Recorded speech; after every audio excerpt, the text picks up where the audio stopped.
everybody. Welcome to the tip-off. Happy Friday to you all. This is the show that sets the stage for all the most important news, daily fantasy plays, and bets on tonight's 10-game NBA slate and now 12-game MLB slate. I am your host, Kayla Knierim. Joining me today, we've got Chris Spags, Ben Rasa. I just realized I don't have my headphones in. I don't even know where they are. They're in my lap. Guys, how we doing? I'm clearly not with it today. I'm okay, I guess. The MLB stuff is really tilting because woke up bright and early today to get out my Four Corners video, the short form video here covering the MLB DFS slate, because we finally had a big slate, 14 games on it. And then immediately two of the most important games from how I was viewing it, definitely the Rockies game was going to be a crucial one for both the pitching in that one as well as the hitting. And now it's gone. And it's honestly like contagious, no pun intended, with everything else going on out there. I know Kayla's got some NHL issues in her life. The NBA is always screwing around. It's such a moving target that I'm just not used to it yet, even though I should be beaten into submission by this point.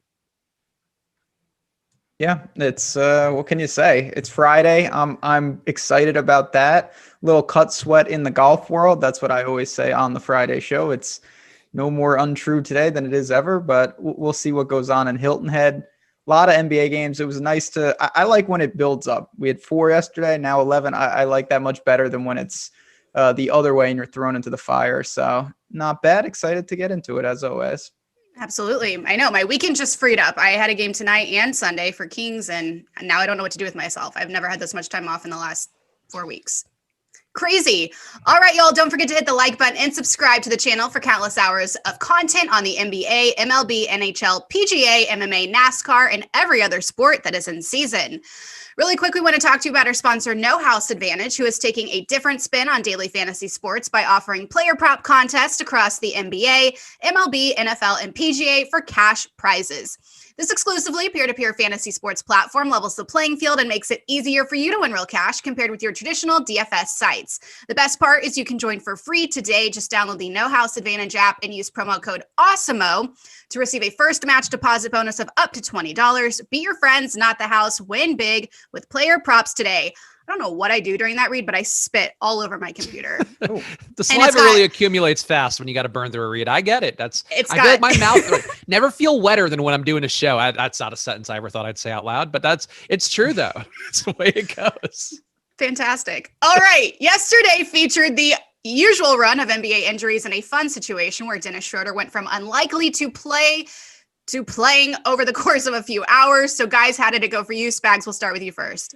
Yeah, we were talking about it before the show with, Dr. Ben, to his credit, showing admiration for my dedication, continuing to play NBA DFS despite all the hurdles that they throw up every night. And yesterday was really one of those that, for me, ended up being a poor day because I couldn't apparently rely on Giannis Antetokounmpo, one of the most reliable players in fantasy basketball over the years. But the Dennis Schroeder thing was just upsetting because a lot of what we do here, especially, as you try to get sharper as a player, you integrate these things into your process. For a lot of our hosts, we do things like, Excel sorting to get the best possible lineups you can. And when you have the injury news and you're having to update multiple times, especially for Dennis Schroeder yesterday, where he was in for most of the day, then he got downgraded to being unlikely to play during, the slate starting, then was upgraded again to playing. Basically had to recrunch everything, lose all of my sort of labored, handcrafted work on Excel. And it's frustrating. I think it's one of those things where, if Giannis runs bad, you're going to have a bad day anyway. But it was just extra tilting to me because it's like, oh, cool. I'm now moving things around to adjust for something that I'd already adjusted for hours ago and then readjusting again. It's just, it's the NBA right now. It's our lives right now. But boy, it got the better of me last night where I went a little heavy on the IPAs. I will admit to that. Yeah, there's always that caveat, but no, it's true. It seems with the NBA each and every night, it's a slate within a slate within a slate. And I was saying to you, Spags, from the betting side, it's not nearly as tilting. It's tough. Things are jumping. You're catching bad lines. You're catching really good lines sometimes. And that happened to me a little with the Hawks. I was more concerned about the Suns game, and that went pretty well. It was a game that we talked about kind of, in good dog, bad dog. And I think it went to exactly what we thought. The Kings, at moments were kind of in the game, but were they ever? Not really. But it wasn't a game with a 12.5 point spread that we were looking to get a ton of exposure on. So outside of the Giannis thing on a 4-game slate, the other two were pretty uneventful. And overall, it wasn't the worst night ever. All right. Well, we are with you for 45 minutes today, so we're going to jump right into our NBA news. The Pistons will have Jeremy Grant, Corey Joseph, Rodney McGruder, Wayne Ellington, and Mason Plumlee out against a fellow bad team in the Thunder. I hate it when you do this to me. Ben, who looks good amongst the remaining Pistons, and do you buy into a chalky Killian Hayes and Isaiah Stewart?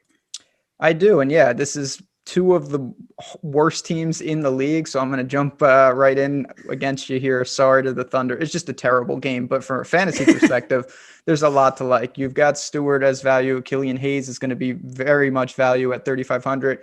Sadiq Bey is another guy I think you could go to sub 5K. These guys, the minutes are going to be there, particularly for a guy like Bey. I think mid-30s is more than reasonable.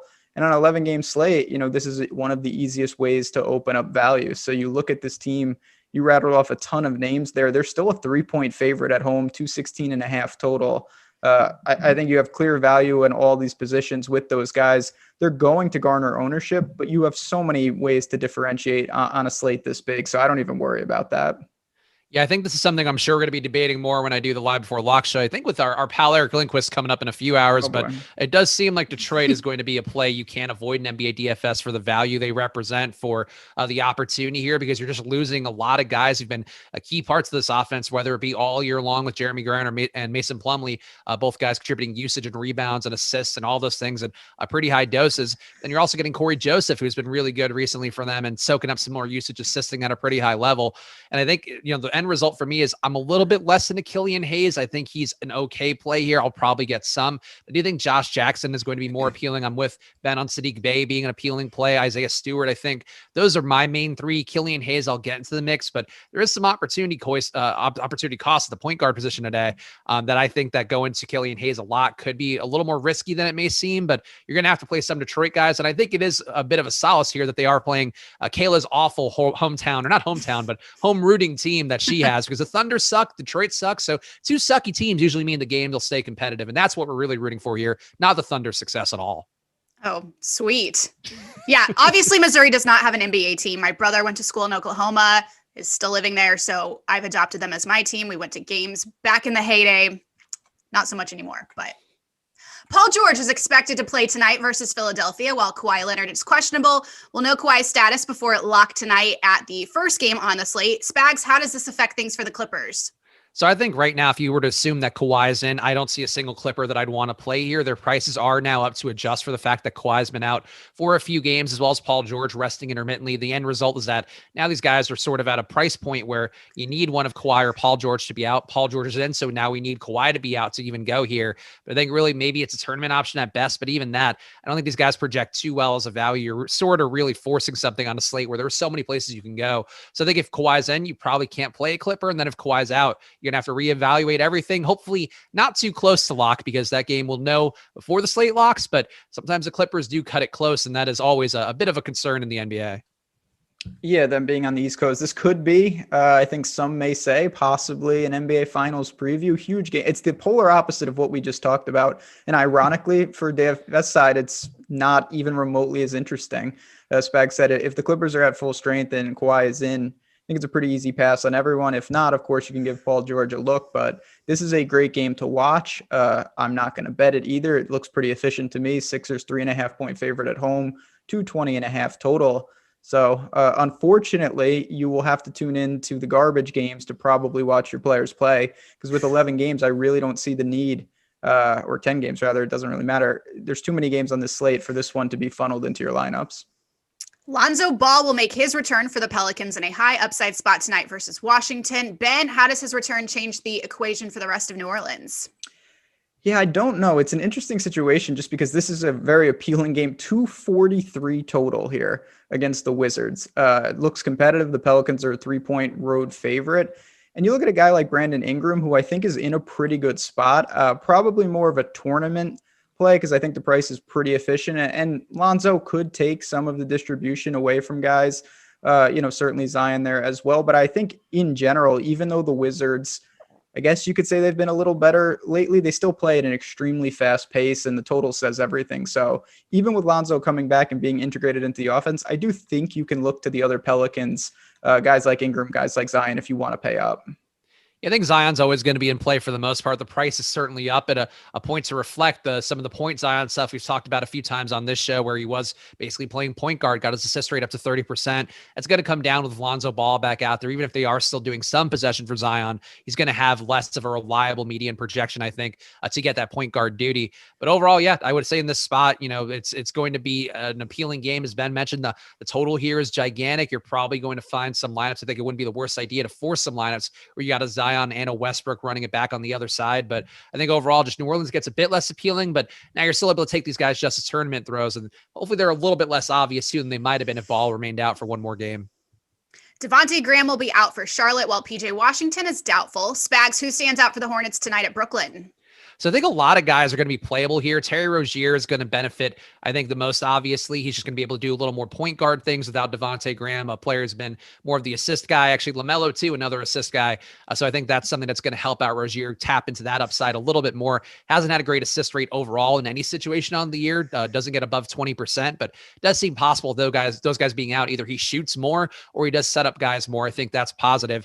But overall, there are a couple guys on Charlotte that jumped out that I wasn't expecting to jump out. I think Caleb Martin seems pretty appealing here. Awesemo has been for 25 minutes today. I think that could benefit based on what Martin's shown. A very volatile player, a guy who per minute isn't fantastic, but has shown 40 fantasy point upside within the last couple games. Then had a real downer game last time out. It's possible he gets more run. I think Jalen McDaniels benefits. I think really a lot of these guys are going to benefit just because not having Graham, not having LaMelo, not having Gordon Hayward in.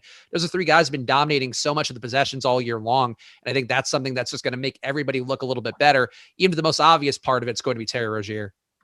No doubt. Terry Rozier, clearly, if for some reason Charlotte, they're 12.5 point dogs here, if they stay in this game, if they cover this game, it's hard to imagine that Terry Rozier isn't the focal point of the offense. So I'll throw my support there if you want to pay up. And then, yeah, Caleb Martin makes sense. Spags, I do want to ask you about Brad Wanamaker, who is someone, first of all, we have to see if he's playing, but I think he could see minutes. Enough sub 4K that you could look to him as a cheapie if you want more value. Do you think that's a little too thin, or do you think maybe Wanamaker is in play for this depleted team? I was getting Wanamaker in about 25% of my lineups before the show, and that's, something that moves around based on the ownership projections and all of that. But I'm in it. I think Wanamaker's been a different player in Charlotte because they've basically been treating him like Malik Monk, like Devontae Graham, like Terry Rozier. The guards basically have the same role here where they're expected to assist to get some shots up. So I think Wanamaker's been an improved player. He was honestly showing signs of life in Golden State too before he got squeezed out of that rotation. But I think, Wanamaker's a value play right there, a little bit higher price than you'd want to see. I think if he were 3K, that would be a little more helpful. And he is questionable right now too, so that's another part of it. But maybe that keeps the ownership down and makes him a sneakier value play. I'd prefer Caleb Martin, I think, based on what I'm seeing right now. But I think Wanamaker definitely in play. Fred VanVleet will return tonight while Kyle Lowry and Pascal Siakam are out, and Gary Trent is doubtful. Ben, how do you handle the Raptors tonight against the Magic? Yeah, so they get, off the suspension, VanVleet coming back, and they've been walking wounded for a while in general. Raptors 2.5 point favorite at home, 212. I think you can go right to them. You look at the price, it's pretty reasonable, 7,900. Good matchup at home, competitive game. I don't mind that. I guess, what I look to, though, is besides him, where else do I really want to go? And when you've got Boucher, you've got a couple other options, I guess, but I think most of those price points, the opportunity cost is pretty big again. If this was yesterday on a 4-game slate, you'd only have a couple direct pivots on some of these Raptors players. On a slate like this, and as more value opens up, I don't know if I would be looking, to pay down Khem Birch and co. I don't think that's really necessary. There's so many guys. We talked about the Pistons, talked about some of these other teams. We just talked about Charlotte. I think there's enough value to go around, but I have no problem going right to VanVleet. Yeah, I think VanVleet's the one that jumps out to me as being the most appealing part of things. I'm a little more skeptical on Chris Boucher, who's playing alongside Khem Birch, and I guess theoretically that should make the minutes more appealing if that is the case again, if they do start together with Boucher at the 4, and that makes it easier to have Siakam out. I guess that you could make that happen one more time. But I just think Boucher, to me, a little bit overvalued. VanVleet, I have some concern that it was something that with Giannis I ended up ignoring yesterday, which was the wrong move. Giannis ended up playing 23 minutes at the half, which was not the best number for him to get where I think it was 23. I actually might be off on that. But anyway, played less minutes than he should have at halftime. And I think that's something coming off of injury. VanVleet's coming off a suspension and an injury. So it is something where Awesemo has been for 34 minutes. It might be a little bit wiser to look at a 31-minute projection just to feel safe about it. And I think you also have Malachi Flynn in there now, who's certainly earned some sort of role. He's not going to be Kyle Lowry, but has been more productive. So I think there's, some reason to maybe not love Van Vliet, to not cram him in. But if you get some of them, he's fine. I just have some concern right now. Toronto's ownership looks pretty high for all these guys benefiting. And I think with how these roles are going to shake out with some of them, it might not be as good, especially if Gary Trent somehow made it in. And finally, Zach Levine will be out for the Bulls for a while due to COVID protocols beginning tonight versus Memphis. Spags, does anyone gain an appeal with the high usage Levine out of the lineup?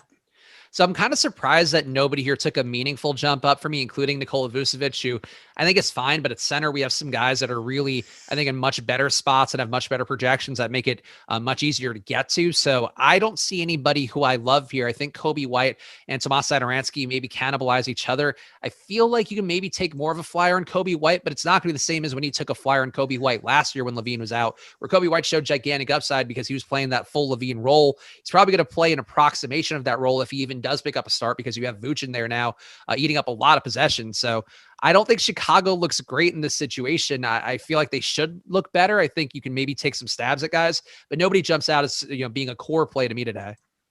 Yeah, it's funny, that's 30 plus minutes that are pulled off the court, and it doesn't really lean much, to be honest. They still have a pretty crowded team, particularly in the backcourt. Temple is there. There's just a lot of ways. And then someone, obviously he's not going to fill in on the guard position, but like Lowry, Markkanen, I don't know if he's worth the risk either. So of course Vooch, but the opportunity cost, Embiid, Joker, a lot of big time centers on this slate. But that pulling Zach Levine out, I think if you want to be early, you're talking large field tournaments, Kobe White, if you can anticipate that maybe the minutes really do boost up, I think the ceiling is there. But there's a lot of ways that the rotation changes in ways we're not anticipating. So I don't think it's nearly a home run. It's not a plug and play by any stretch, even with Zach Levine in the major minutes that they have to fill in Chicago. All right. Friends, get access to all the great Awesemo Plus tools and content for nearly every DFS sport out there with an Awesemo Plus weekly pass for $29.95. This includes full access to all the premium content and tools on Awesemo.com, including player projections, ownership projections, our premium Slack channel, lineup builder, and much more. Only looking to play NBA DFS? Then sign up now for our Awesemo Plus NBA weekly package for only $16.95. or $4.95 NBA Weekly Express package, which gives you full Awesemo Plus access to NBA Showdown and single game contests. Stop guessing, start winning. Join Awesemo Plus today. Wait, did something happen? I thought Ben laughed. I'm just Ben has never experienced joy, and I nor have I, so I don't think you're incorrect there. No, I'm just here getting ready to No, I was catching up on chat, actually. I was looking. Oh, yes. People still talking about our shows from yesterday. By the way, I had a dream. I started Ted Lasso, but the entire first episode took place at sea. So I don't know what that was. That is not the plot of Ted Lasso, just to be clear. That makes it sound more place in the UK, and they're playing soccer. So but your dream sounds pretty interesting. I feel like not a bad plot point for them to steal for season 2. Giving them ideas, I guess. I did start Snowfall yesterday. Did you? Give us your quick breakdown. I saw one episode and I certainly liked it enough to watch another one. So the bar to clear that would have been, it would have been had to be pretty bad. It would cleared that with flying colors, and I'm excited to dive in. It's very interesting. I like shows like that, the way it's structured. All right. Yes, Steve. My shirt is NASA. I love space. Oh God, you see the UFO news? They got UFO sightings. Oh, yes. I have been all over it, Ben. Okay. Very exciting. All right. Let's head to our one-on-one in these battles between stars. Which player would you rather have in NBA DFS or prop bets tonight? Nikola Jokic had a solid but unspectacular game without Jamal Murray, but he's in position to show his upside tonight versus Houston. Joel Embiid is in a similarly, I can't say that word, by the way. Spags loves putting in these. Similarly intriguing spot in a competitive game versus the Clippers. Ben, which big man wins this one-on-one, Jokic or Embiid? I mean, you're talking about two top end options. Wouldn't fault anyone. I'm going to say Jokic, though. I do believe that for Denver to hang in and stay in the thick, possibly try to get a home playoff series, he's going to have to do anything. He's going to solidify, if he stays healthy, the MVP. He's just got everything that you want. The usage could increase even more. The assist percentage could be good. He's just fantastic. He is the MVP of the league. So you look at Embiid against the Clippers. To me, I would rather go to Joker if I'm paying up for one of the two, but they're both phenomenal options, and you can easily do it with all the value out there.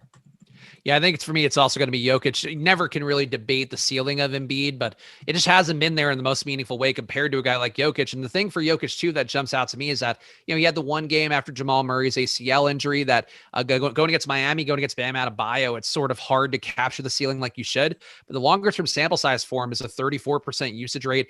The assist rate for him goes up just shy of 50% in court time without Jamal Murray, and that's a pretty big sample size of court time this year without Murray on the floor. So I think, Jokic could have a ceiling that most people won't even be on today. And I think that makes him, to me, a very much a priority play where you're going to have enough money to save on the slate. I think going to Jokic is going to be, to me, probably the preferred pay up option overall, barring the ownership getting completely out of control. And right now it just looks decent. And if anything, a little bit under-owned for a guy like Jokic. Kyrie Irving had a stronger per minute last time out for Brooklyn, though he'll have Kevin Durant back today. Russell Westbrook has also been a monster recently with 5 of his last 6 games over 61 fantasy points. Spags accounting for the differences in price. Who do you want in this one-on-one, Kyrie or Russ? By the way, there's only one right answer here. The answer for me is not Russ. I think it'd be the one. The I like disrespect. Russ. So the thing with Russ for me, and this is something that was kind of talked about with Ben before the show too, is that I've been trying to alter my projections a little bit more to reflect now that we have basically guys playing the same amount of games this year as they played last year, because I do pull a rolling 2-year sample, and Russ has been a much better player this year in terms of rebounding. If you look at the per 100 possessions numbers, everything for him looks better than it did last year in Houston, which is not the craziest thing in the world because Harden just takes a lot more off the table. Even Capella takes a lot more off the table than whatever's going on in Washington right now. But I think Kyrie's in a pretty good spot here. Durant's going to be in the mix. That certainly is something that gives you some reason to have concern. And I think as well, having Charlotte on the other side, a pretty big spread against them is not the best thing for Kyrie. But Kyrie was so good in that last game versus Philadelphia. He's in complete control of everything he's doing right now. That game ended up being weird because Kyrie didn't play a fourth quarter stint. And I think that was one that he could have had a much higher upside if he did go back out there. But they had the young guys going because they were keeping it competitive. And I think that's something that just happens from time to time. But if Charlotte hangs in this game, keeps it close, and I'm going to be playing enough Charlotte guys to hope that's the case, going to Kyrie, I think, is one way to get some less ownership and a guy who has comparable upside. So I'm in on Kyrie today, and I think it makes it a lot easier to afford Kyrie and Jokic, whereas if you try to get to Westbrook and Jokic, you could probably get there, but it's a lot tougher. It's definitely a lot tougher. I do think with the Pistons, with Charlotte, with these teams, you can do it. And I'm gonna advocate for Russ. I'll ride for him, no problem. And it's more a product of the 2 games. Spags, you just kind of talked about this briefly with the Hornets. There's a real chance that the game gets out of hand here. The Nets are at home. Durant and Kyrie could have their way. If not, we talked about this with the Suns yesterday. Certainly, I totally understand taking $1,100 difference going to Kyrie. He is in full control. He's playing phenomenal. But the other game is just set up for 243 total. Pelicans Wizards should be competitive. I think that game could have everything that you want. So on that regard, plus as more value opens up, the opportunity cost to have basically 2 11K players in your lineup, I think it decreases enough where you can go Westbrook and Jokic, and you're not sacrificing too much. Terry Rozier will be one of the few guards left standing tonight for Charlotte with Devontae Graham out. Fred VanVleet is in a similar situation for Toronto with no Kyle Lowry or Pascal Siakam. Ben, who looks better in this one-on-one, Rozier or VanVleet? So yeah, I just talked about like how scared I am of the blowout, and now I'm going to say I like Rozier. So that doesn't make a ton of sense, but it's true. I just think when I look at the makeup of Charlotte right now, he's going to have to control everything. And we've talked about some of the options in terms of salary relief, but that's because of their price points. Terry Rozier is going to have to do literally everything. And at 8,100, if this game can stay close, and even if it doesn't, I think he could log major minutes in this spot. So nothing against VanVleet. I don't mind it, but this is a spot where I don't think that Rozier can be ignored. Yeah, this is one for me where I do think VanVleet looks pretty good. And I think the median projection for VanVleet in terms of a value play is going to look a little better on DraftKings because he's just a bit cheaper. These guys are mostly identical. And I agree with Ben that, it has to be Rozier who shoots Charlotte into this game. I think you can have the outlier performances, hopefully from a Jalen McDaniels or from a Caleb Martin or whoever else is going to stand up from from the Hornets that we're not predicting right now. And I think that's, certainly something that factors in here where Van Vliet, I think there are questions about how many minutes he plays coming back here. That was a good week and change of games that he missed, maybe 2 weeks at this point. Time flies when you're having fun with every slate changing before your eyes. But I would say with Van Vliet, I think there's enough question marks where just taking a little more money going to Rozier might be the wiser move, because I don't see how Rozier completely kills you barring a blowout. And I guess that's some risk, but Van Vliet just playing 25 minutes while Malachi Flynn plays 40. I think that's a very realistic possibility today. And it would give me enough concern to just take Rozier and take some degree of safety. All right. Don't forget, fans, one of the biggest edges in sports betting is always shopping to find the best line. Betting lines change by the minute and can vary greatly depending on which book you are using. That's why it's important to use Awesemo's Odd Shopper to find the best line available on the game or player prop you are betting on and give you that edge to help you beat the house. Head on over to oddshopper.awesemo.com, where we compile the best bets available for game lines, player props, player and team futures, all updated in real time. Moving over to the MLB portion of our show, starting off with biggest bat. Let's head to the diamond for some of the top bets and plays on tonight's MLB DFS slate. Which of these top 5 odds getters on Odd Shopper do you think is the best overall bet to hit a home run tonight? We've got Joey Gallo plus 300, Jose Ramirez plus 300, Aaron Judge plus 300, Eugenio Suarez plus 320, Franmil Reyes plus 325. Spags, let's start with you. So I really like Aaron Judge in this spot. I think there's a case to be made for a few guys. Joey Gallo was somebody, one of few guys who made it out of the Four Corners video that survived the postponements. Thanks again to the Boston and the Colorado side of that one for not allowing those games to go off. But neither here nor there. I think Joey Gallo is a pretty solid play, but I think the odds look a little bit inflated. Whereas a guy like Judge, he's a much better hitter all around. Gallo is a very much a boom bust player. 33% K rate for him, does have the power to certainly knock a ball out of the park. But there's risk that comes with that I think, he could just easily have a 4 strikeout day. That's just sort of what Joey Gallo is. Whereas Aaron Judge, he's going to make good at bats. He's going to have a pretty good situation as well. For him, he's going against Michael Wacha, who a lot of baseball this year is going to be talking about small sample sizes, but there's a long sample size of Michael Wacha just being a mediocre pitcher. Get him a 5.8 xFIP and a 252 ISO to right-handed batters. It's a really nice spot for Judge too, hitting at number 2 in the order. So to me, Judge, I think, is the best pick because he's going to get more at bats and they're going to be quality at bats.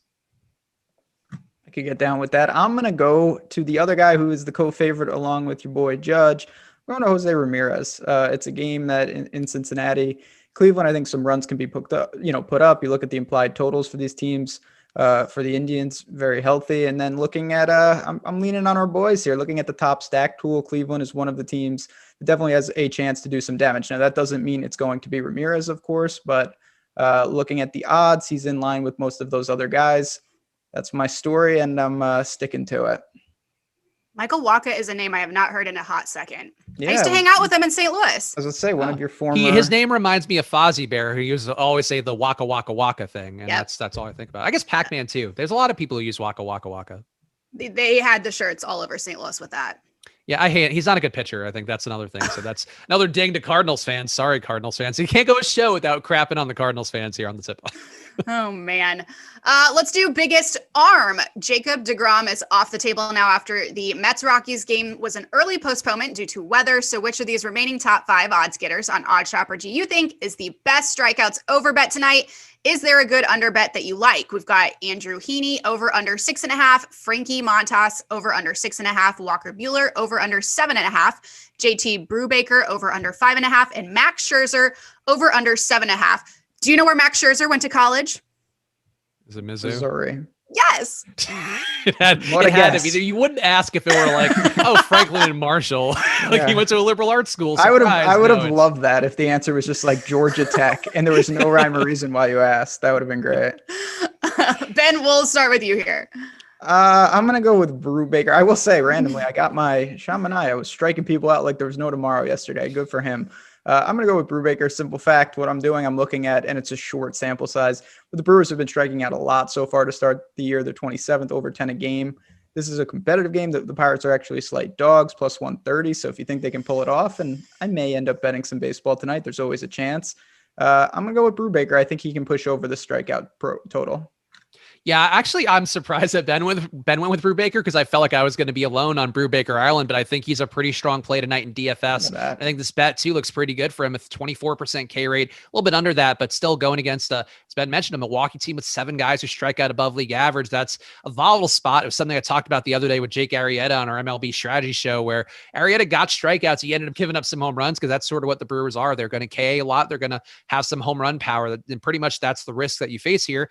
Brubaker's limited the power for the most part pretty well. Not the biggest sample size for him, only 250 batters faced since last year, but 2.8% home run rate, so a bit under league average. I think that looks good. And really the main thing for me is that Montas, a lot of people will take that bet in DFS, and I think on a bet too, it might just be better overall because he's facing Detroit. But I think Brubaker's had better stuff based on what I've seen. So to me, Montas, a valuable play in DFS today, but one that's going to be overowned. And I think same thing for me with the betting. I'd rather take Brubaker just to get a little bit different and hopefully have some more upside against the Milwaukee team that just will fan a lot of guys.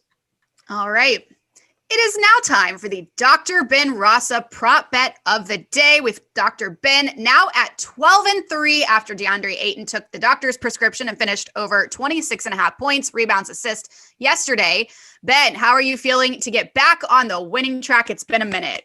Yeah, it's been a little minute. We knew that was going to happen, and it feels good. Ayton that's exactly what we talked about that. Any assist would have been a bonus. We didn't need him. Just was fantastic. Double, absolutely dominated last night. Got there easily. That's what we wanted. A nice, easy win. The graphic with money doctor underneath, that just kills me. I don't know. Yeah, it's fantastic stuff. All right. We've got a good one today. Dr. Ben, the betting public finally has something to believe in again now that you and your beautiful muse, DeAndre Ayton, have brought profitability back to the prop betting markets. Angry mobs have stopped tearing down the statue of you in the town square, but you can only keep them at bay with another win today. Help these misguided souls one more time so that they can feed their families this weekend. What is Dr. Ben Rasa's prop bet of the day? Well, I actually am going a little aggressive here. So, I try not to take, I could just find minus 700 Steph makes 1-3, but I'm staying away from those. I'm actually going to an aggressive prop here. Bradley Beal's 3-pointers made tonight. The over under is 2.5, but the under is a pretty sizable favorite. I found the over at plus 145. It's now plus 135 out there. So I did steal a little value earlier in the day, but I still like it at plus 135.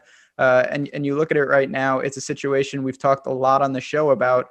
I've been picking on these teams that don't defend the 3-point line, and the Pelicans them and the Kings are probably the most egregious offenders.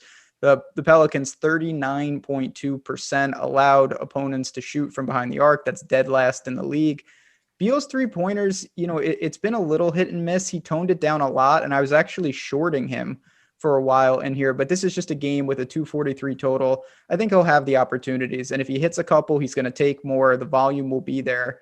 And more importantly, you're weighing the price. This is probably not a favorite to cash, but if you're getting, 1.35x, 1.4x, something like that, to me, it's worth it. If you're looking at this as a pseudo toss-up, anytime you're getting sizable plus money, I'll take it. So we're going to try to be aggressive here and cash a plus 145 on Beal over 2.5 tonight, Spags. I think that's a good bet. As Ben mentioned, just a team that's going to give up a lot of 3-pointers is New Orleans, 39% 3-point rate allowed. And I do have Beal projected under the line here, 2.3 3-pointers is what I have in that today. But I think what Ben's talking about here is leaning in on the variance and trying to get a guy like Beal in the best possible situation to have that outlier day. So I think it's one that wouldn't occur naturally, but I like the fact that you're getting some plus money on it too. So yeah, I think that's a pretty strong bet. And I think, decent chance of hitting, and one that honestly probably a better chance of hitting than the odds are giving it, I would say right now. Yeah. And that's one of the things that I think is underutilized in DFS and in betting, that just because something is less than 50% to happen doesn't mean it's a bad bet. When you're getting odds, you don't need to cash this. If you cash this bet 40, I don't have the exact numbers, but 49% of the time you would crush because plus 145 is getting you there. You're getting a significant payoff when you do. So we may not always cash it, but spots like this, I do look to jump on that. Got to steal that value. And in a game like this with a 243 total, why not? Beal can certainly do it. We've seen him get hot. So did you see, this is random because I'm talking about 3-pointers. Steph yesterday, I saw he was 0 of 7 at half from threes. So that the variance, you can use that both ways. I think if you get the volume, you'll live with it. If he doesn't make them, we're going to lose. But if he gets the chance, I'm willing to take it. I just personally want the angry villagers to not tear down your statue in that would town be square. unfortunate. Their pitchforks and their fiery torches and whatever. And they're just trying to feed their families, Ben. So I get it, but I hope you're right. I hope that they can have success today, because there are too many families out there relying on prop bet markets to feed themselves. Yeah, that's it. Yeah, I thought you were going to say there's too many statues being torn down. You're just going to derail the show to an unforgivable place. But we're gonna keep it rolling and try to cash a good one tonight. I want to know what else is going on in Spags' brain, or maybe I don't. Do you? No, do you? It's honestly just a lot of things swimming around, coming together at different moments. It's a beautiful place, I would think, but yeah, certainly there are some toxic areas, I'm sure, somewhere in there. You got the New Jersey of my brain you don't want to hang out in. Yeah, let's stay clear of that. All right. Best of luck, Dr. Rasa. We will be checking in with you again probably next Thursday. Let's head on over now to No House Advantage, prop or not. Here are some of No House Advantage's prop of the day for key players. So guys, do you like the over or under on them, and how many points would you assign? First up, we've got Zion Williamson over under 33.5 points plus assists. Spags. So this is one that I think is going to look less appealing in terms of a median projection. But the thing with Zion, and it's something we've talked about before, I think one of Ben's prop bets that hit previously was Zion points over. And I think he's actually points plus rebounds. And it ended up being that Zion just got there with pure points. I think this is one to me where you don't have the highest confidence level. It's probably not a 10-pointer like some of the ones that Awesemo is going to have. I'm trying to think of what these would be, because I don't know. I wasn't updated before the show, but it looks like we got an update in now. Like Michael Porter Jr., points plus rebounds. That's going to be one of the best bets on the board, according to Awesemo, 94.5% chance. Those ones are obvious. I think taking a stab at a one like Zion, where again, he could score 35 real life points. You don't even need him to rebound at all and get there. I think there's a lot of ways for it to work out going against Washington. So I'd take the over here, but it's probably a 4 or 5 pointer as a max. I'm right in line with that. Yeah, I think we've seen it. And certainly you just mentioned, I've kind of backed Zion in some of these spots, and I love the explosion. You have various outs. A lot of times when you look at props, you have a finite way to get there. The guy's going to have 5 to 10 rebounds. He needs his points. Zion can do a lot of different things, and he's just so talented. He could explode. He could have 15 free throws. There's just a lot of ways you get there. So for that reason, I would back the over. But as you mentioned, wouldn't go near the top. There's just too many other games and too many other situations with key injury news that, you can't replicate that when you just have lines that are broken. This line is not broken. I just lean to the over. Next, we've got Nikola Jokic over under 44.5 points plus rebounds plus assists. Ben. So this is another, again, I think this is a pretty tricky one. Looking at what we have, it's leaning towards the over, and I would agree with that. We did talk about, without Jamal Murray, maybe Joker does even more. It's hard to imagine he can, but he's just been so fantastic. And I think the assists are really where he can give you a floor. And this is another guy that I've looked to back in the prop market for a similar reason with Zion. He can just contribute in so many areas. He's such a talented guy, walking triple-double threat. So for that reason, I would lean over.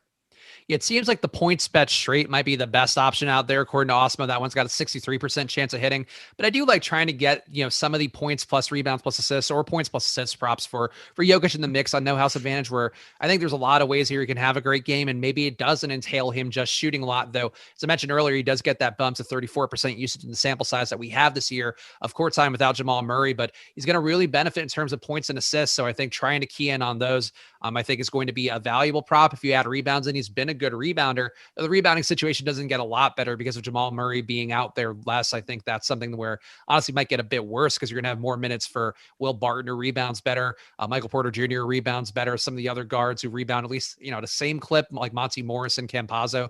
It's just something to me that the rebounds maybe not the important part, but overall, I like the idea of getting Jokic overs in general. Just think it's a good spot for him. So another low confidence one, another 3 or 4 pointer, but one that I like the overs on whatever you can get for Jokic. And finally, John Wall over under 28.5 points plus assists. Spags. This is one I like a lot. And actually, again, I didn't check the Awesemo numbers on it before this show because I don't think they were available yet, but it does seem like John Wall trending towards the over from Awesemo too. They're not quite as bullish as I would be on him, but I like this spot for him, he's been really good recently. I think that's the first part of it with John Wall. He's been hurt. I think maybe people have been off his scent because of the fact that he was hurt for a while, came back in. He's been productive per minute. The usage has been there for him. The assists have been there for him. The team is getting healthier. He has more options to pass it to with guys like Wood, guys like Olenek in the mix. Like, I think it's a really nice spot for him. So this is one game too, not a gigantic total against Houston, certainly not a good one for a home team, but an 8-point spread seems in range. And I think the way they keep that in range is John Wall having a good day. So I take the over here. And I think probably same thing again. This is another one where 5 or 4 pointer. Some of the less sexy prop bets today are going to be your 10, 9, 8 pointers on no house advantage.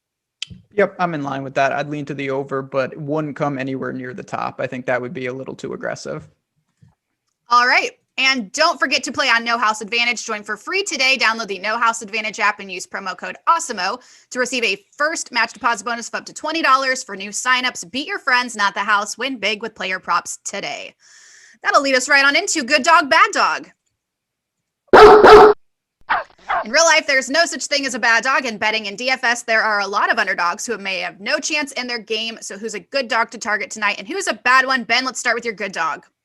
I'm going to say the Wizards. I think that game is back and forth. They're just a slight dog at home, +3, +135-ish. Russ, Beal, there's just a lot of talent on the court. I think when you have playmakers like that, you can win games like this. New Orleans got plenty of talent too, and that's why they are favorite. But 243 total, it's going to be fast, going to be up and down. The Wizards want to play like that naturally. I think they can win tonight. I think my good dog is going to be Charlotte, and this just might be because I'm going to have so many Hornets that I have to root for them today. But I do think Brooklyn, we talk sometimes about teams who put teams away, pretty aggressively. Guys like Utah is one that comes to mind. Phoenix, we talked about yesterday, just generally teams that are going to put people away fairly easily, or at least, comfortably in the way that you'd like to see by the time the fourth quarter rolls around. I think the Nets are kind of the opposite, where they do let teams in when they're not shooting the lights out. And it's entirely possible they shoot the lights out given they're going to have Kyrie and Kevin Durant in there. But Charlotte's feisty. Like, it's all young guys who are trying to prove themselves and guys who are kind of scrappers. And I think that's a bad matchup for the Nets, who, could certainly overpower them just pure shooting. But if a guy like Rozier gets hot, or even if you have the outlier Jalen McDaniels, Caleb Martin performance, there are some ways here that I think Charlotte can hang in this game. So take them to cover. I don't know if they have a great chance to win, but boy, if they do win, a 603 money line for Charlotte, I think might not be the worst bet in the world. Spags, tell us about your bad dog. My bad dog for the day, I think, is going to be Orlando. I know that Toronto's shorthanded. They are not going to be with Kyle Lowry today, as we talked about earlier. No Pascal Siakam. Gary Trent also doubtful. But I just think Toronto's still more talented than Orlando and what they have right now. It's only a 2-point spread here for Toronto at home. It's also, inner Florida travel because Toronto's not actually playing in Canada right now. So I don't know who that helps out, if anybody. But I feel like Orlando not having Michael Carter-Williams, that's one more quality defender. So you're going to get some easier buckets for the guards going against guys like Cole Anthony and even Terrence Ross, who doesn't play much defense these days. I think it's a pretty good spot for Toronto to figure out what they have. And Orlando, I think we know what they have. They just don't want to win. So I'd take the spread here for Toronto at home. That was the one that I was looking at as well. Maybe the Grizzlies. I'm not a big believer in the Bulls functioning great without Levine. So both of those, again, you're not laying major points. These teams should be able to cover these numbers. All right, Ben, who's your make or break on tonight's slate? It's going to be the Wizards, and particularly Bradley Beal, shooting from beyond the arc. I think that would all go. We're pulling the same direction here. I want him to be scoring. I want the Wizards to win. I am going to bet them tonight. So just looking at that game, there's going to be a lot to go around. On the DFS side, clearly, I think getting the value right, whether it's the Pistons or the Charlotte team, you can look to them, and that would open up a ton of permutations for lineup construction. I think for me, the Pistons have to be my make or break. I like Charlotte a lot. I'll get a good amount of those guys, but Isaiah Stewart, Josh Jackson, Sadiq Bey, and my early crunches, those are the guys who are basically the core of what I'm building today. And the hope is that they can keep it up against the, as we previously discussed, no debate at all, terrible Thunder team that's on the other side. So that for me is the main thing here. Trash against trash. Root for the trash to win. I hope Detroit is the better trash of all the trash in that matchup. What did I ever do to you? Trashing the we don't Thunder, have Eric here, so I guess the Cardinals. It just trickles down to me. Sweet. It's true. It's honestly, when Eric's not here, they're just like, it's like not having a punching bag. So it's got to just be distributed around. And I love and respect Ben so much when he's winning his bets and helping villagers be fed that I can't go against him. So unfortunately, Kayla, that's how it's got to be. I know he's the doctor, so we don't want to mess with that. That's true.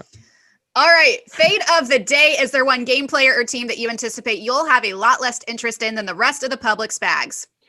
I think Killian Hayes is my guy. I do like the Pistons, but I like the other Pistons who aren't Killian Hayes. And I think there are better point guard plays to have today. Like, could you imagine putting Killian Hayes against Russell Westbrook, or putting him against Kyrie Irving, or putting him against really any of these other guys around the slate? Lonzo Ball, somehow having an outlier day. There's just so many other outcomes here that I think end with Killian Hayes not being in a winning lineup. He's a good value play. There's a lot of other good value plays on the slate. So I think getting away from Killian Hayes is the one move that I feel like will immediately get me away from at least 30% of the field right now.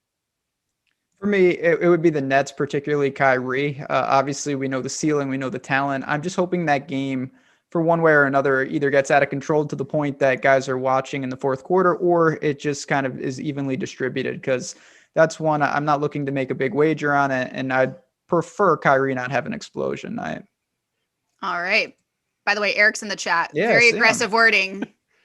Oh, I didn't even see. Now I got to open the tab now. Classic Eric. Sorry. Oh, he hates me. I'm not doing the show with him later today. Apparently, it's Live Before Lock with me and Greg, so I don't even have to see his dumb face, but his dumb Disney Prince face. Also, everybody should check Alex's Twitter too. Of course, at Awesemo Dfs. Our founder, one of our founders, Alex Baker, tweeting a clip of I think it was from an RPG game of some owl who says things in a funny way, and he called it out. I've never seen this character before, but said that it's an Eric Lindquist impression that's arguably even better than mine. So go check out this owl who's got a fixation on poisonous things on Alex's Twitter. Spags, should you give us that impression to lead us out today? No, I don't have it in me today. Well, it's been a great show on here. Catch all the other shows coming up. Catch Live Before Lock MLB coming up after this one. I'm Eric Lindquist. It's been a fantastic show. Back to you, Kayla. Perfect.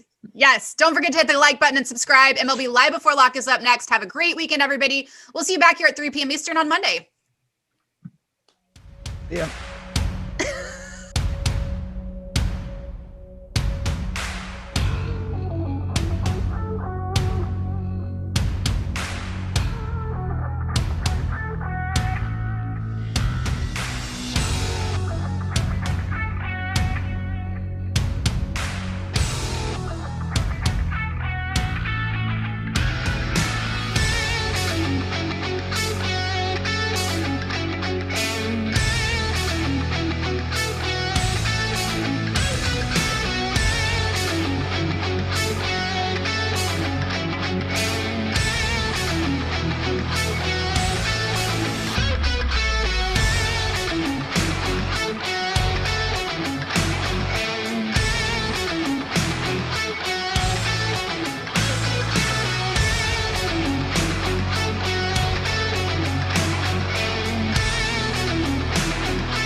What's going on, everybody? Welcome to the MLB Live Before Lock show. Sorry, I don't even know what's going on right now. I don't know what made me the company punching bag, but you know what? Better to be the company punching bag with a job than somebody without one. I'm Eric Lindquist. This is Alex Baker sitting alongside me. We got Gundacker on the bottom. Oh, my guys, how are we doing today covering some baseball? A 14-game slate turned into an 11-1 real quickly. Doing good, man. 11 games is enough for me. I think we can find some stuff here. Yeah, I think so. Gundacker, how you doing, buddy? I'm waiting for me to get rained out. Yeah, I was gonna say it's the only thing remaining. It's just taking you off the schedule as well. But yeah, so far, I think we'll just kind of like jump right into it, guys. You know what to do. Get down to that bottom bar, hit that like button, hit that subscribe button, and definitely hit that notification bell. I got to bring it up before we start the show, Alex. What inspired you to go full Mortal Kombat on me this morning on Twitter, posting RPG owls saying funny voices of poisonous? There it was. Was that what you were looking for this morning? Yeah, I figured like, man, this is really dating me because like this game probably came out before a lot of people watching this were born. But like it just really reminded me whenever Spags is doing the impression of that game. So it's kind of the impression of me now as an owl in that game. Gundacker, did you get a chance to see the lovely tweet? I didn't see the tweet, but now I have to. Does that explain the weird sign off on the show before us? It really does. It really like, does. what? Yeah, no, it was a full Sub-Zero finish him by Alex Baker this morning. But again, just fine with it. We'll move ourselves along, guys. So as I said, we've got a 14 gamer that just turned into an 11 gamer. If you are just tuning in or just if you don't, well, you should be getting News Gods. You should be getting all of his goodies coming from the premium Slack. You should be getting the notifications from Twitter, from the Awesemo MLB, from the NBA channel, staying up to date on all the news. That is just a huge edge. But we have the Toronto KC game that just got taken off the board. And earlier today, we had the Mets and Colorado Rockies off the board. So no Jacob deGrom no longer to pay up for on this slate. And then the White Sox and Red Sox in the Battle of the Sox decided that they weren't going to play. So all of that for inclement weather. How does that kind of change the slate a little bit for you, Alex, with no Jacob deGrom? We don't have to really even like put any thought into how Coors was going to affect him or how it wasn't going to affect him. Probably the most popular pitcher off the slate. Yeah, nice for deGrom because he got his start rained out yesterday, and then like to then go to pitching in Coors Field, that's a bad beat. So, but yeah, he was probably going to be still the number one pitcher. I see we got Scherzer on the slate too, so I mean he's fantastic. Besides Scherzer, there really aren't any standout options. So I think there'll be a lot of different ways you can go at pitcher tonight. Gundacker, you kind of feeling the same way today? Yeah, my DFS religion really was going to test me paying $11K for a pitcher in Coors, but I was about to do it. So I'm kind of glad it got removed. Yeah, it's kind of a stress-free decision now because without him to pay up for, we're looking at the top end over on DraftKings. Walker Buehler, 10,700 going up against a San Diego lineup that may or may not get Fernando Tatis back. He's a pretty important piece to know. Max Scherzer, as you said, 10-4, turning into the guy who's going to be the most popular pitcher on this slate. Urquidy, who's, just whatever. And then Eflin. Kind of where are you guys looking up? Let's just start with those top three pitchers in the 10K range. Obviously, Scherzer getting the bulk of them, but do you have any desire to be going to Buehler or heading to Jose in that spot as well? Yeah, so I think one thing I noticed with Scherzer is his pitch counts really haven't been that amazing yet. I think he went 6 innings in both of the first two starts, 91 and 90 pitches. It was really disappointing. They didn't let him play another inning after that. So I'm kind of worried that maybe he's not going to be going as deep in games because I guess one of the games he wasn't performing that well, but the latest one he was. So that was a little surprising. And then the next two guys have huge question marks as well, where Jose Urquidy, he had a really rough year last year, if I recall correctly. So we're kind of wondering if he's got his stuff again. And so far this year, it seems to be the case. But last year, he only had a 15% K rate. And then with Zach Eflin, it's kind of the reverse, where last year he was fantastic, but this year he hasn't gotten it going a ton yet. So, or at least his last start was rough. So this one will be really interesting to try to figure out like who these guys are.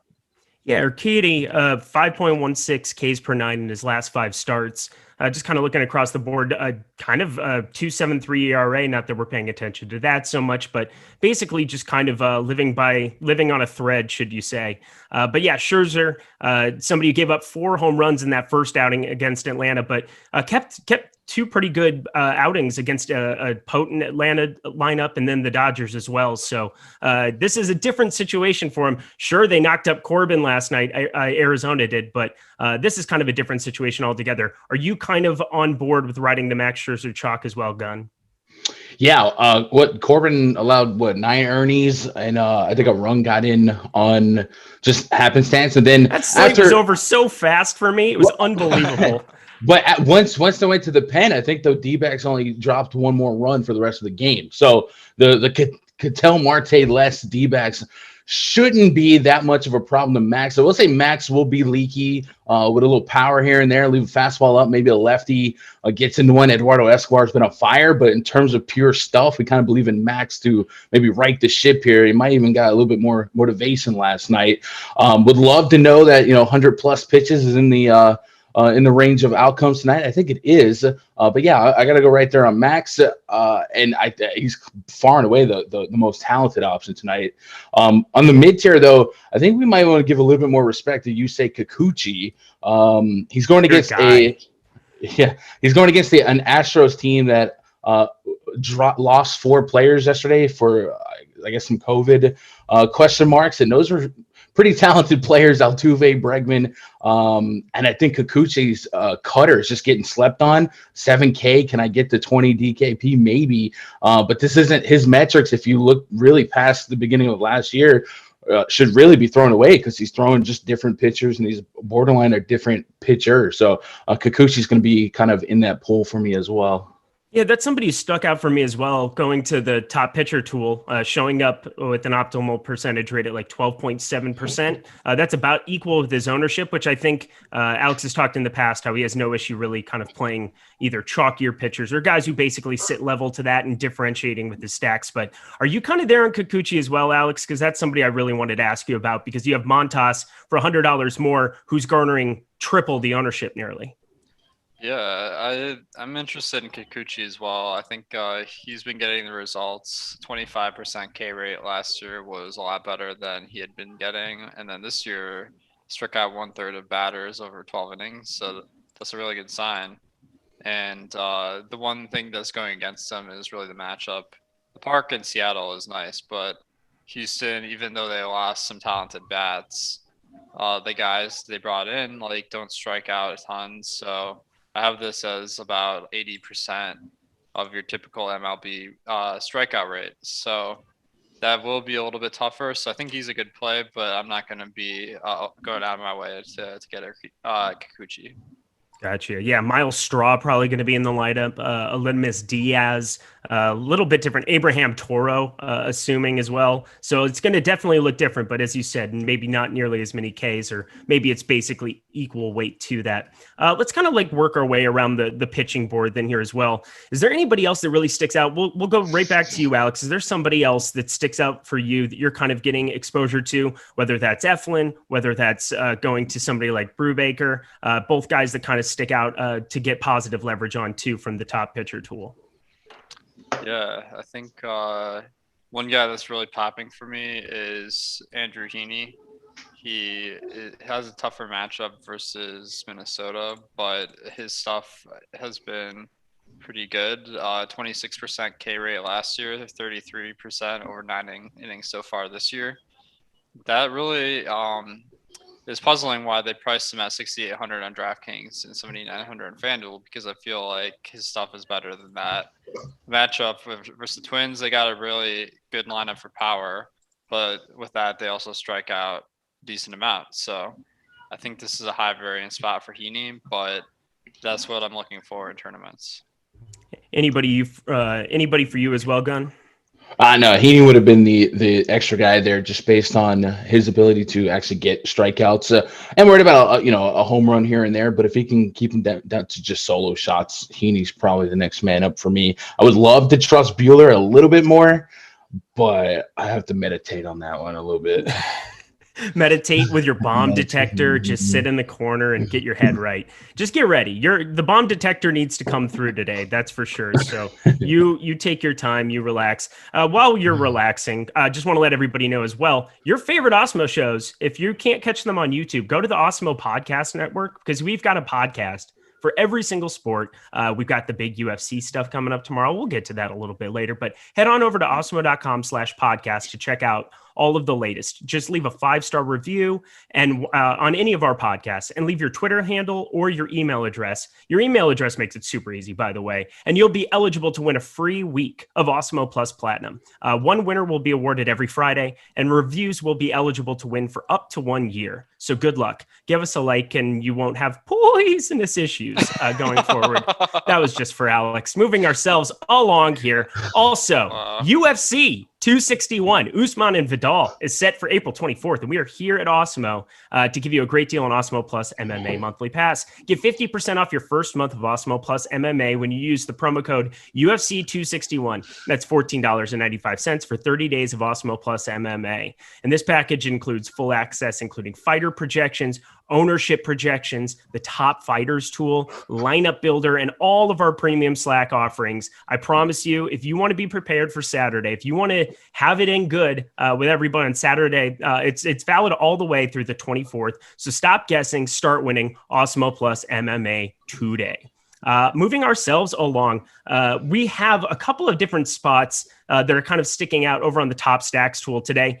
If you could just sort by any of the leverage, or we'll start with some of the more popular stacks. So it's got the Yankees sitting at the top, 7.1%, getting a little bit more ownership than that. Oakland, 6.8. I mean, basically, this is a 14-game slate that you were going to see it be very spread out. Now it's down to an 11-game slate. It should kind of gravitate a little bit more towards those top teams as we get closer to lock. But is there anybody on the top end that really sticks out for you, Alex?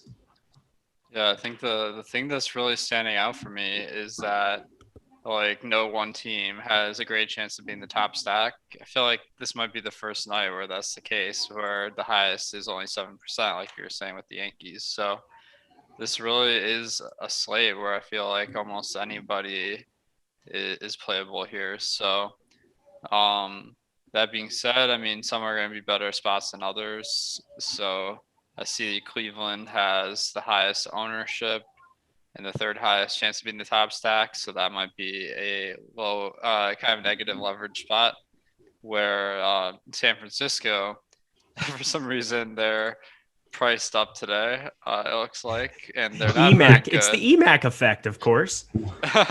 What it always is. That could be it. But they have a team total of almost 5, which is pretty good for them. And that's enough to make me a little bit interested in taking a contrarian stand there.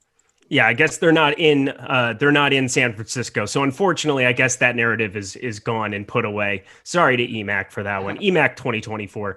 Gun, how about yourself? What are you seeing in the top end for any stacks that you're really looking to today? Yeah, I mean, across the board, it's just a bunch of like mediocre pitching with mediocre hitting environments with a couple standouts. And I might get lazy and just stack ballparks here. Great American Ballpark looks in contrast to the rest of the slate, 60 plus degrees, a little bit of breeze blowing out the center. So I'll probably end up there. I think both teams probably mediocre pitching. I'll take advantage of that. I always try to be unbiased as possible when it comes to the Yankees. I did like the Yankees at home. This will be their second look at Waka.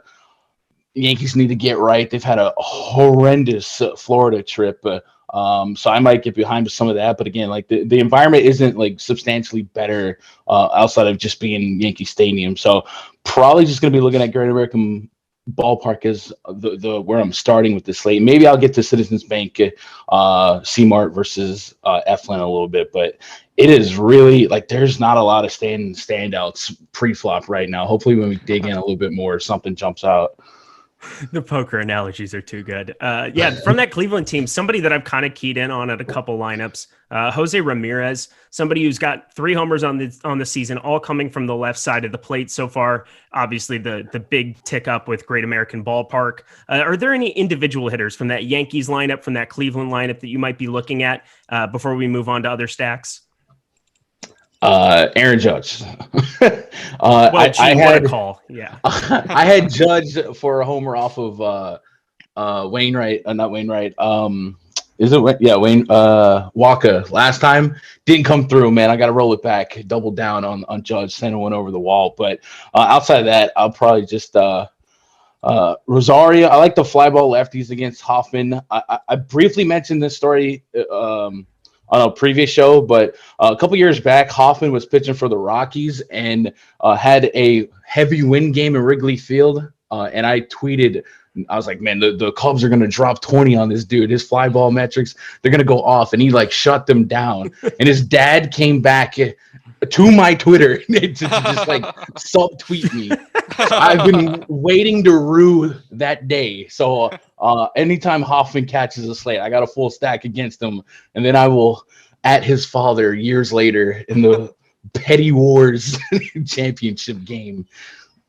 That was way more than I signed up for. I mean, that was fantastic. I mean, are you okay? Are you over it? You're not over it. I'm not. I'm really not. I look like I pretend like I am, but I'm not. Okay. Well, luckily for you, I think Jeff Hoffman's probably a pretty decent little target there. No issue going there.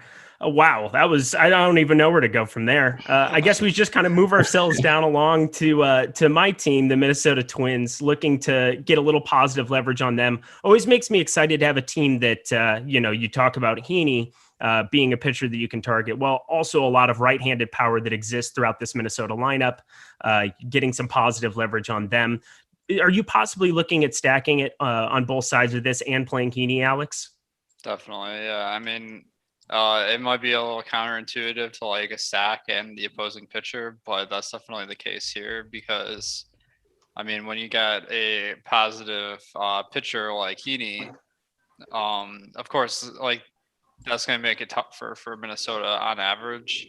But as long as they can get him out of the game pretty quick, then if Minnesota builds up a lead, they're going to be facing bad relievers instead of the better ones. So, the reason this is important is because Minnesota's lineup is probably the best on the slate. They have about a 220 projected ISO. The league average is about 160. So that's like 30% extra bases compared to your average team, which, I mean, that has huge upside. Yeah, kind of the same thing exists right below them with the Dodgers on the top stacks tool. Also getting positive leverage on them. My adopted NL team out here in Los Angeles. Anybody that sticks out to you, Gundacker, as well? Are you on board with that philosophy too? Because if you're banking more than one lineup, or if you're making more than 20 lineups, I have no issue targeting my pitchers in a couple lineups as well, stacking it up on the other side of it. Yeah, no, the Heaney versus Twins, I will absolutely have both sides of that. Buxton looks like Donaldson might be back. Nelson Cruz, Mitch Garver. Like Heaney has the strikeout stuff, and there's strikeouts in this lineup. And if you can avoid a couple of wall jumpers, he should have a strong game with strikeouts. But if he connects the blue wire with the red wire and falls backward, like Cruz should send, Cruz profile is extremely low. Cruz has one of the highest bomb ratings in my model right now. So yeah, 100% on both sides of that. And I hate playing both sides of the fence in spots like this where we're, supposed to give analysis on both sides, but like the metrics are there. And this game, I think, is a great entry level class to ranges of outcomes and understanding what could happen on the pitcher side, what could happen on the offense side. So yeah, I'm gonna have both sides of that. Yeah, you got Alex and I excited, getting heated about range of outcomes. That's what we're here for. I mean, this is a data-driven company that we are part of. So very excited about that, Gundacker. Man, I couldn't have said it better myself. Looking around the rest of the league, obviously on a slate of this size, it's so nice not having a 5-game slate to break down for the first time that I've been on Live Before Lock this year. But I will also say it was a lot more fun when there were 14 teams and we could just really have it thin out. Is there anybody kind of in this middle range range that you think might be getting a little bit more ownership as we're getting up to lock there? I think Baltimore and Texas were two teams that were kind of sticking out for me a little bit earlier. Texas with a bunch of those lefties sitting in the lineup. David Dahl, really, really cheap, especially over on Yahoo if you're playing over there today for the Yahoo Cup. Anybody sticking out to you, Alex? As far as stacks? Yeah, as far as stacks, or just like a sneaky spot that sits in the middle ground, because we've got a lot of time, and also start loading in those questions, everybody. Let them in. I know we're a long ways until lock, but we want to just start being able to ask or answer anything that you guys want. So one team that obviously gets a bad rap is the Orioles, because they've been bad like for a long time, but they are in one of the better parks here in Texas, and they even have fans in the stands, which I guess that doesn't really matter for the away team. But oh yeah, Tyler's reminding us that no one actually goes to Rangers games. So there it was. Anyway, so with the Orioles, fortunately, they no longer have Chris Davis in the lineup. That helps a lot. But they actually have a good amount of power in their lineup these days. About 15% more extra bases than average. The matchup versus Mike Foltynewicz, he used to be really good, but he hasn't shown that over the past season and a half. So he hasn't really pitched a lot, but I don't see any reason to think that he would be as good as he used to be a few years ago. So I think all the factors are working in the Orioles' favor tonight. What is going to win me a tournament tonight, Gundacker? Give me the sneaky snack. Give it to me. Sneaky snack. Sneaky snack stack. I don't know. It came out weird. Man, I'm looking at this at the ownership share.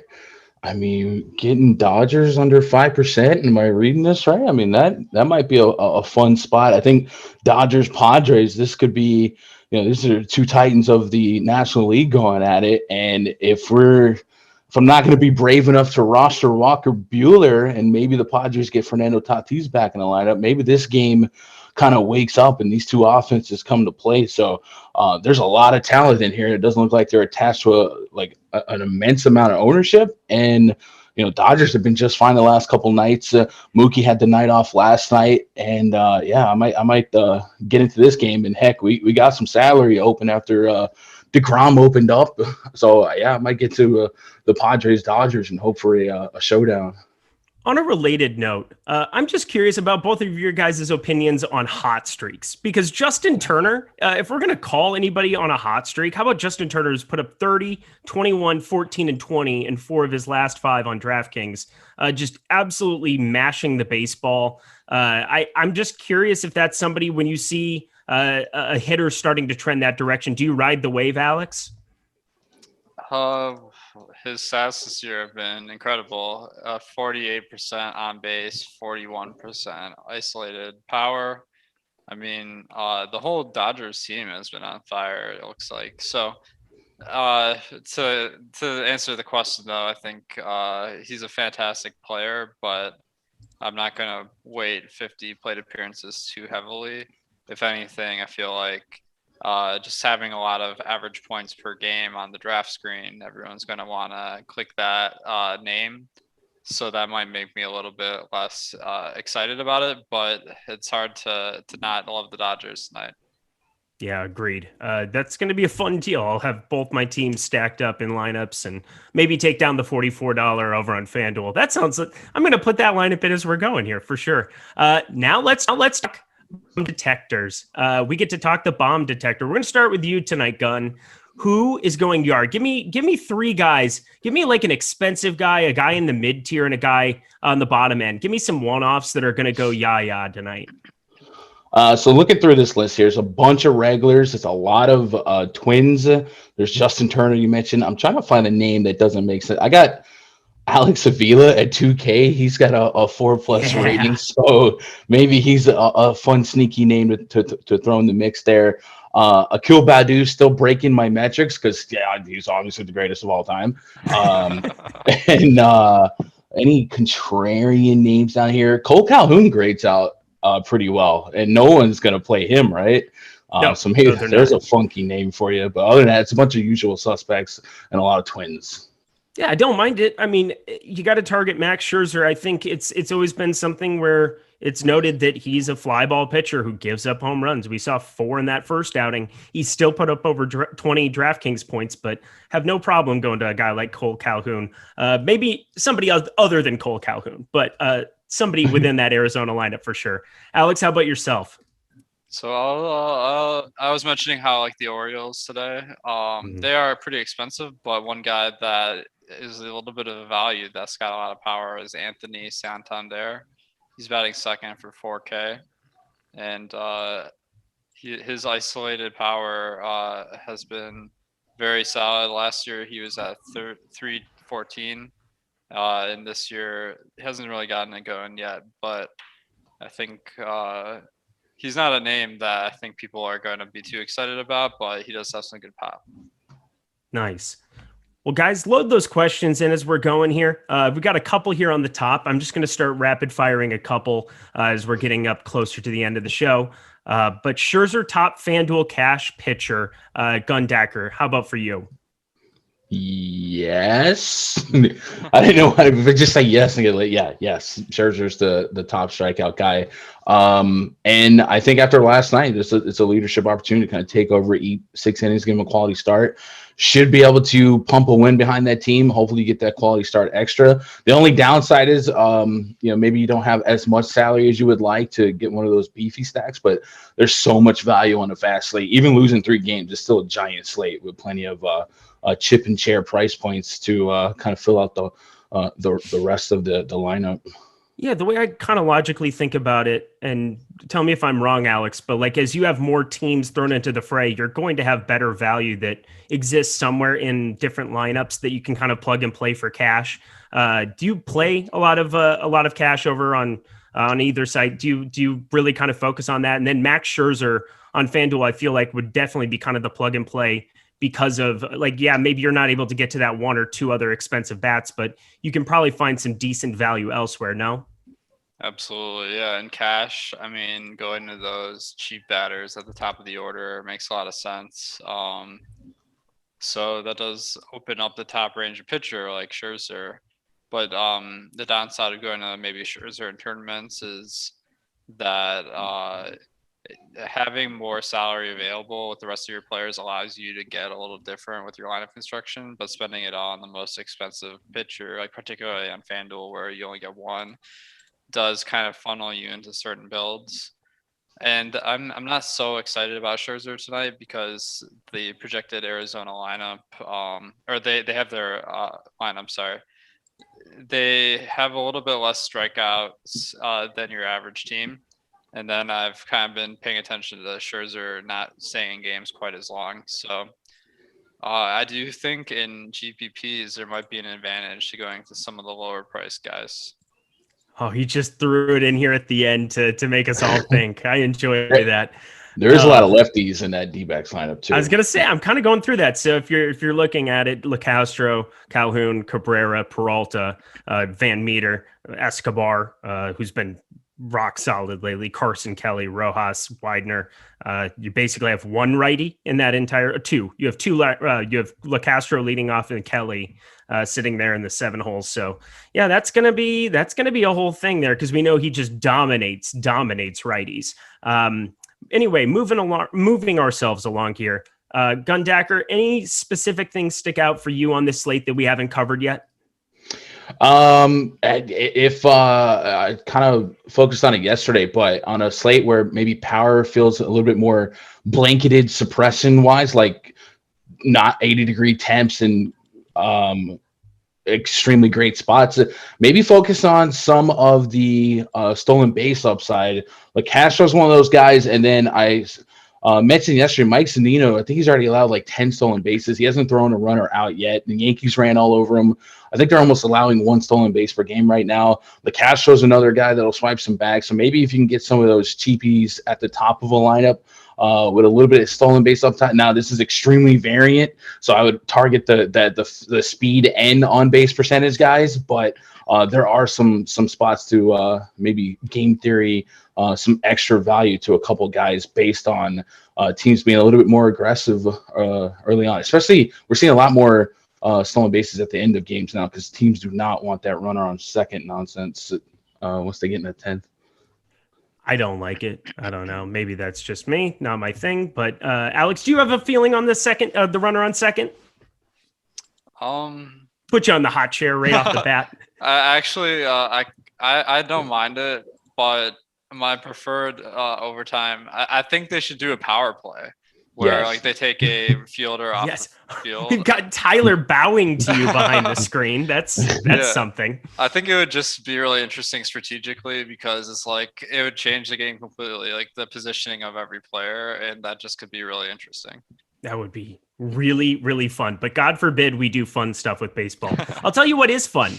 Winning money with Odds Shopper. How was that for a segue? One of the biggest edges in sports betting is always finding the best lines. Betting lines change by minute and can vary greatly depending on which book you're using. That is why it is so important. It is extremely important to use Awesemo's Odds Shopper whenever you possibly can to find the best line available on any game or player prop you are betting. That gives you an edge to beat the house. Head over to oddshopper.awesemo.com where we compile the best bets available for game lines, player props, player and team futures, all updated in real time. If you look at the hit to hit a home run, the total hits, we have all the player props listed there, every money line, total, run lines, even run lines posted in there. Over on the NBA for player props, Alex has all of his top percentage to win tools, so you can basically look at the screen and find positive EV bets right off the bat. I mean, Odd Shopper is definitely the place to be. It'll fill all of the needs that you have for all the sports books across the industry. So definitely take advantage of that as well. Start loading up those questions. As I was saying, a couple of other things. We covered the Scherzer top FD cash pitcher. Who would be 3 infielders to pick for tonight for head-to-heads? How about we each take one infielder? How does that sound? I said Jose Ramirez earlier. I think if you have the salary, that makes a good spend up. He'll be mine. Nice. I think to find them, what I'm doing is just going to the projections and sorting from best value to lowest. So that should give you some good guys to choose from for your lineups. So I do a lot of value at the outfield position. One guy that's kind of jumping out that's flex is Jace Peterson for Milwaukee. Jace on base. Oh, he's batting 8th though, so that's not really a great cash play. But this is the tricky part, I guess. So, Josh Bell for 3,600, Washington. In the 3-hole there, I believe. Yeah, that sounds pretty solid. Yeah, I like that call. That's a good call. That's your one. All we needed was one, because then we're filling out the infield together. Gundacker, your cash play. I spent up on Jose Ramirez. He's in that mid-range. Do you got any punt down there under 3K? Just to make it weird. So Josh Bell was the guy for me. He just got swiped. But that's how it works. That's always how it works. You should know that by now. Yeah, I guess you want a cheapie. So Turner's a little bit of a not a cheapie. Eugenio Suarez is 3,100 on Fanduel versus 5-1 on DK. It's a pretty egregious discrepancy. So I kind of like that. And then I have Sano and Olsen profiling pretty well as well. Nice. So all of those, like all of them. Let's see. We have somebody who said that they believe that hot streaks are very important in baseball and they don't care what anyone says. I think that there's something to seeing a ball well, but I don't think it's something that's that quantifiable that we can say exactly when it's going to stop being a hot streak or something. And you obviously go through ebbs and flows as an athlete where you see something or you're competing it's just coming more naturally, but at the same time, it will stop eventually, and you have to be off the bus at that point in time. Letting it be. Go ahead, Alex. One thing on the hot streaks is, the stat that people love to look at for hot streaks is BABIP, the batting average of balls in play. The league average is about 30%, I think. So For instance, Justin Turner, who you're mentioning is on a killer hot streak, his BABIP this year is 45%. And what happens when the ball's in play isn't usually very controllable by the batter, other than maybe some run faster and can get in on base a little bit easier. I don't think Turner fits that at all. So I think he has probably gotten 50% more bases on these balls he's put into play, which is significant. Yeah, that's part of it, is just being able to understand what is noisy and what is not. And I think sometimes results can be noisy, and that gets a little bit overlooked. But anywho, we move ourselves along. We have a question about some Pitt guys. We have Colin Moran and Reynolds. Thoughts on them tonight? Gundacker, I'll go to you. Let me pull this game Some up. of the Pitt lefties. So going up against Brubaker. Revenge spot for Brubaker, even though everybody has a revenge spot in baseball because everybody played for 12 teams. It's against Hauser, right? He's asking about against Hauser on the other side. Sorry, that's correct. So Colin Moran and he said Reynolds. Yeah, so Colin Moran and Reynolds. I'm assuming just kind of like some of those lefties up and down. Yeah, I mean, positive spots in the lineup. Really good hitters park. Should be neutral to weather. I would imagine there's no shot that roof is open, so it's going to play up. But climate controlled. It's a good spot. Pirates don't really strike a lot of inspiration for upside, but Hauser has shown some leaks against lefties the last 2 years, striking them out very little. High average allowed. Yeah, I mean, Brian. Who else? Maybe even Gurvey Polanco. I guess the really interesting part about asking this for Alex too is we see such a low implied total for Pittsburgh, like around 3.5, 3.65 would be their total implied total based off of that. One of the lower ones sitting there on the slate. How do you factor that into your analysis in terms of stacking them up? Because there are some lefties with some power that they're just very, very cheap. And I believe in the past, even before I was here, you've talked a lot about how avoiding like the cheap popular stack on a slate is a good way to go. Well, nobody can really get too popular today on an 11 gamer. How are you kind of handling Pittsburgh today? Yeah, Pittsburgh is really jumping out as far as a good value. It doesn't seem like they're pulling a ton of ownership, so that does seem like maybe a team you could target. The downside is they just really don't have a lot of talent in this lineup. Only a couple guys have above average power. So it is a little bit tricky. Now, the matchup versus Hauser is interesting because he used to be like pretty good a couple of years ago. Kind of they transitioned him to being a starter from the bullpen. And he was good for a season or two, but over the last season and a half, his strikeout rate has just plummeted. It was 18% last year, over 50 innings, and so far this year it's been about the same. So I don't think he's a very tough matchup, but still, I don't love the individual players on Pittsburgh. Sounds good. JD Martinez. Well, we don't have to worry about JD Martinez. He's no longer on the slate. That is sad. Going through the rest of it. Favorite single entries tournament strategy. That's kind of a fun one. So I think if I'm making one lineup, I generally try to look at not worrying too much about pitchers, trying to get contrarian there. I do like to get contrarian with my stacks. I'm generally not going to be playing the higher stacks on certain things, but curious, Gundacker, how do you kind of go about building for a single entry tournament? So there's a couple approaches. If it's a night where I'm going to run 150, sometimes my single entry will just be a complete 180 of my multi-entry, right? If I'm high on a pitcher or I'm trying to match the field on some chalk, if I just can't avoid it, maybe that single entry will give me the ultimate leverage.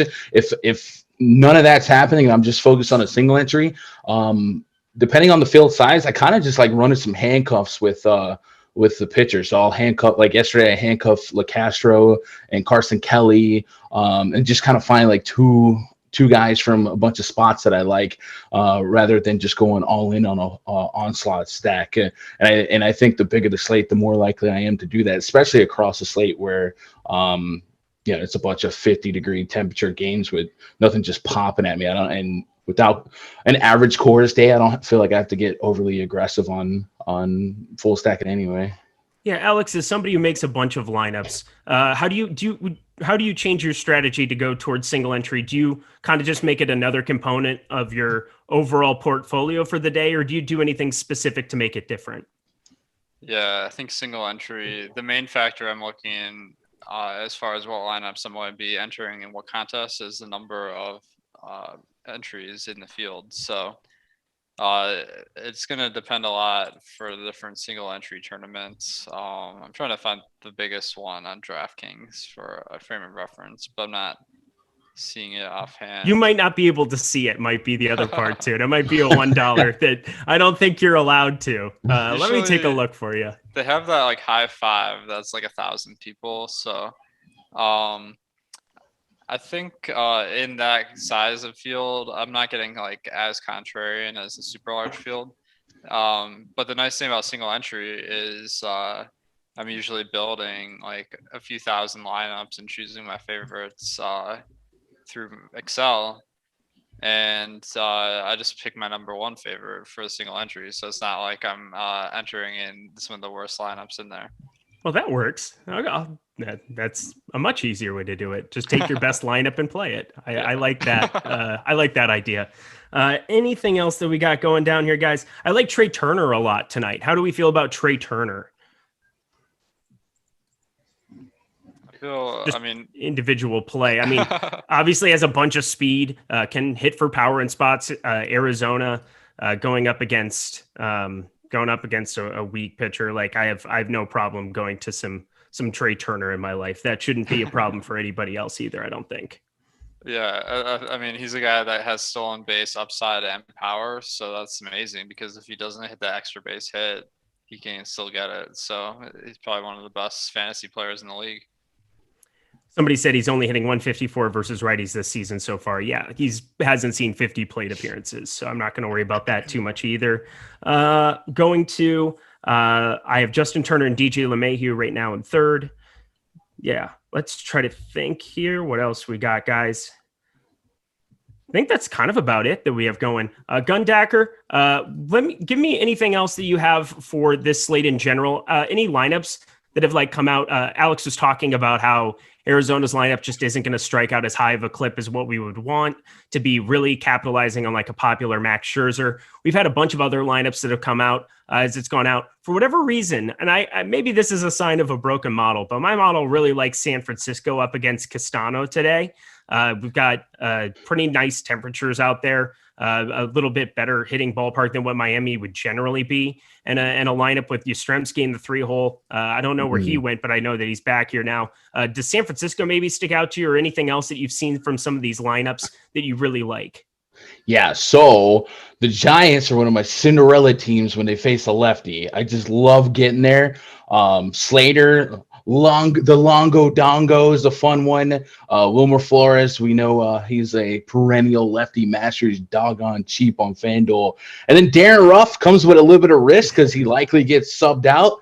But 2,300, I mean, this team is extremely cheap on FanDuel. Little more expensive on DK. The algorithms seem to disagree between FanDuel and DraftKings here. So I do quite like the Giants if they have their roof open, I guess. I don't know how the dimensions and the vortexes of that stadium work. But right now it looks like we could get the benefit of some wind push and some fly balls. So, yeah, maybe even Longo has some old pals from the Tampa area making this game. So I do like the Giants against lefties. Even Buster Posey earlier this season has shown a little pop against a couple select lefties. So I'm with you on the Giants. I'm hoping on this road trip. The Giants are a team I just love getting into, like some hitters parks. So I'm hoping on this road trip they'll catch a couple of hitters parks. Maybe they catch an AL park and get a DH because they are, like I said, one of my Cinderella teams, and they all bat really well against left-handed pitching, and that's Castano kind of gives us low sample size, but the sample size that we have is not great. High Sierra, high xFIP, low swinging strike rate, and a high whip. So all of the recipes of a great stack going his way. And from a bullpen standpoint, Marlins are right about league average. So yeah, give me some Giants. I'm with you on that. Well, I just refreshed the top stacks tool. Now I feel so much better because right now San Francisco coming in with the most leverage on the entire slate here right now. Top stack 6.1% of the time. Ownership's only coming in right around 1.5%. So that's pretty exciting. How do you feel about San Francisco tonight as a contrarian stack, Alex? I like it. At first, I was kind of puzzled why this game was popping up, but now what you guys are saying about how the roof is open, like that makes a lot of sense because usually I'm associating Miami with a pitcher's park, but that's because they love that air conditioning during the summer. So I think this is the time of year where it's kind of flipped on its head, where Miami is probably the best park of the ones we got going today instead of one of the worst ones. Yeah, see, saying that too makes me want to play some Marlins too, and I don't know if I'm brave enough to be doing such things. Can lightning strike twice in a week? We shall see. Get those questions in one more time. If anything else coming up here, let's talk politics. Let's not do that. That sounds like an awesome thing to not do here at the moment. For NBA standpoint, I know it looks like Donovan Mitchell just suffered a pretty bad injury and he got helped off the court. So good vibes to Mitchell. Oh, that's do I have some futures? See, now these are the things where it's like, I know that I have some Utah futures that exist in my life and I might need to lock those in. Oh, that's a bummer. That's a terrible thing that's my first reaction, but that's kind of where your brain goes to in the sports betting stratosphere where it's like, oh, well, that's the most important piece for that team to be successful. Any instant reaction to that too? I think that we have MLB and NBA people considering this is a joint stream. What do you think about that, Alex? Yeah, it's funny, man. Like, as a sports bettor, it's like you kind of are a little detached from it, but it sucks, man, because the Jazz, it seemed like they were the best team this year. And if he's not going to be healthy for the playoffs, that would really suck. So I hope for the best for him. Yeah, now the Lakers got like a better path with no Jamal Murray for Denver, no Donovan Mitchell, I guess, for Utah. If it's as bad, obviously didn't see anything with it, but how good do the Lakers live? They just run so pure all the time. Anywho, that's just me and my anti-Lakers stance on things. But how are we also feeling about the pitching? What is that question?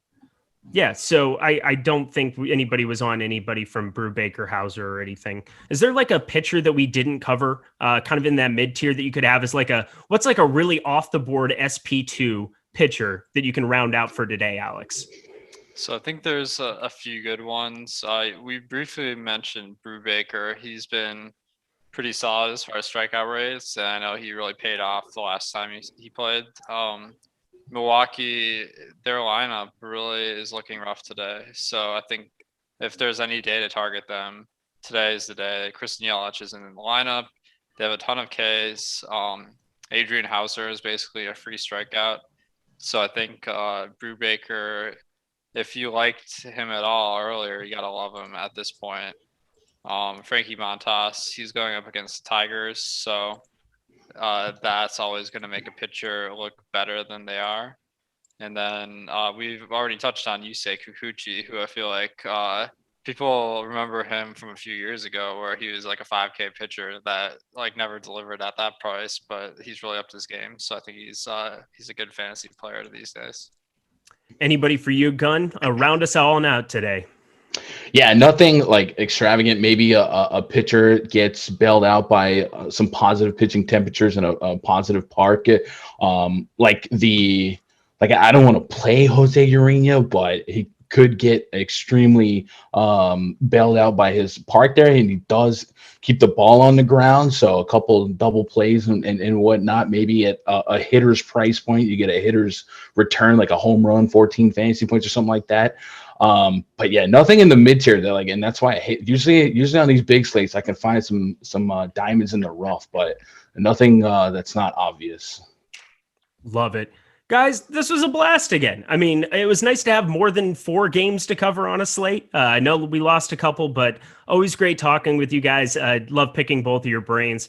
Guys, we have to get off here now. We have the NBA Deeper Dive starting up in 5 minutes. 4:45 out there on the East Coast, 1:45 out here on the West Coast. That'll be Lofty and Adam, always bringing you guys up to the Live Before Lock show, starting at 6 o'clock. Today, that'll be Spags and Greg giving you all the information that you need. My new nemesis, Spags, who can't stop saying voices like this when it's me talking. And then Saturday, don't forget, we are going to have so much content coming down the pipeline there. We have an NBA strategy show in the morning. We have an MLB Live Before Lock starting at 12 p.m. at noon Eastern time. We have a NASCAR strategy show. We have an NHL strategy show. And then we have the UFC Live Before Lock, Jason Floyd and Pete Rogers. Definitely check out all of those goodies. So much stuff coming down the pipeline here at Awesemo, always keeping you the best free content that we possibly can. For Alex, for Gundacker, I'm Eric. We'll catch you later.